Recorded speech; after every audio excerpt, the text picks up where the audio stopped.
Dear brothers and sisters, we continue our journey to the school of the gospel.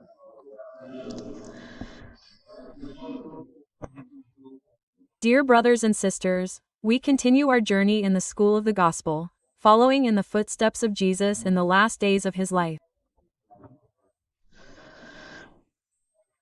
Today we pause at an intimate, dramatic, but also profoundly true scene. The moment during the Passover meal when Jesus reveals that one of the 12 is about to betray him.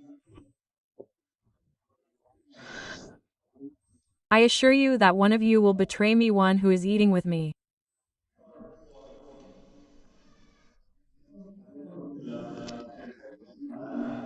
Strong words. Jesus does not speak them to condemn, but to show that true love cannot ignore truth.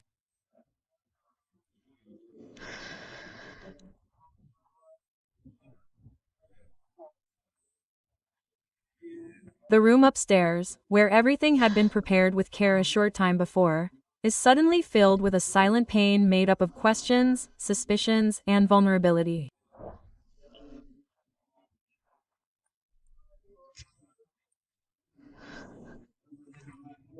It is a pain that we too know well when the shadow of betrayal looms over our most cherished relationships.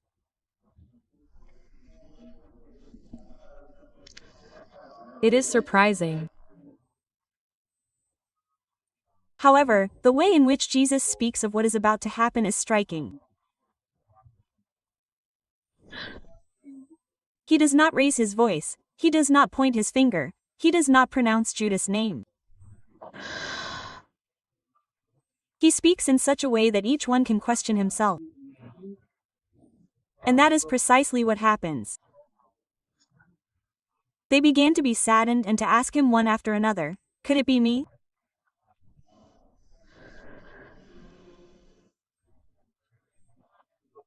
Dear friends, this question, "Could it be me?" is perhaps one of the most sincere questions we can ask ourselves. It is not the question of the innocent, but that of the disciple who discovers his fragility.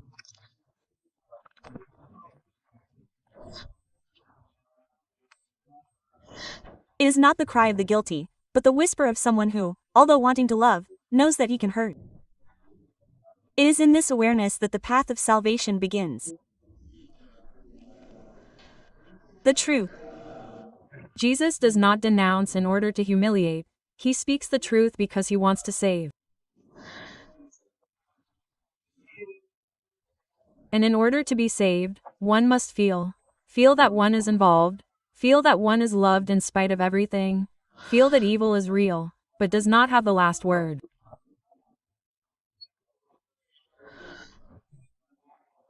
Only those who have known the truth of a profound love can also accept the wound of a betrayal.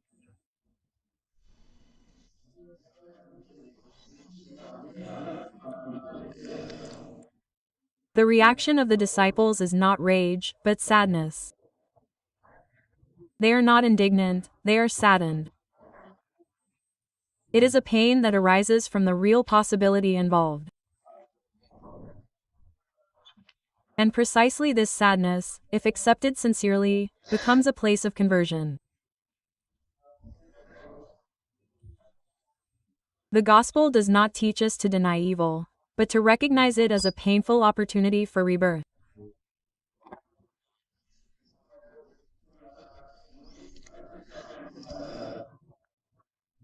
Jesus then adds a phrase that disturbs us and makes us think.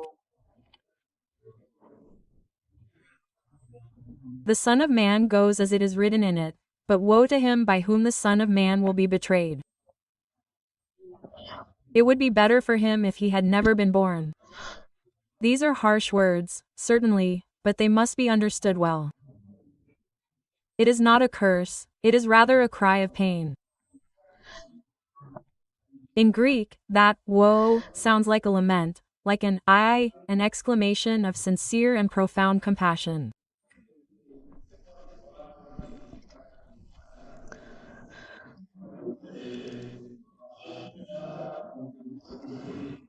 We are accustomed to judging. God, on the other hand, accepts suffering. When he sees evil, he does not take revenge, but is saddened. And it would be better for that man if he had never been born. It is not a condemnation imposed a priori, but a truth that each one of us can recognize.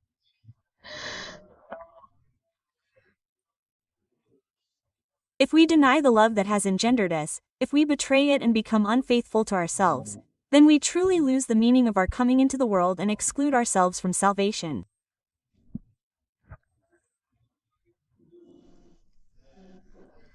The darkness is. Yet there, at the darkest point, the light does not go out. Indeed, it begins to shine. Because if we recognize our limitations, if we allow ourselves to be touched by the suffering of Christ, then we can finally be born again. Faith does not prevent us from the possibility of sin, but always offers us a way out, that of mercy. Jesus is not scandalized by our fragility. He knows well that no friendship is immune to the risk of betrayal, but he continues to trust, he continues to sit at the table with his own, he does not refuse to break bread, even for those who would betray him. This is the silent strength of God. He never abandons the table of love, not even when he knows that he will be left alone.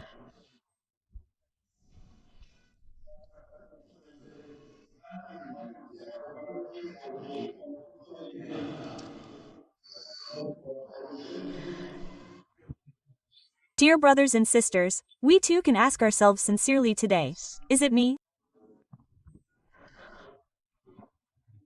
Not to feel accused, but to open a space for the truth of our heart.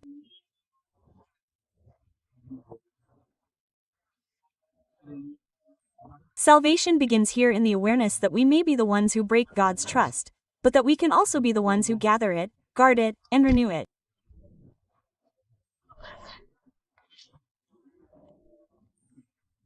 Ultimately, this is hope, knowing that even though we may fail, God never fails us. Even though we may betray, He never stops loving us.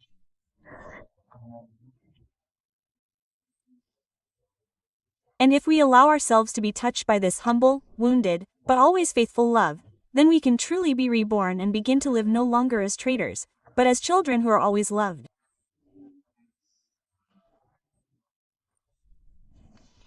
M.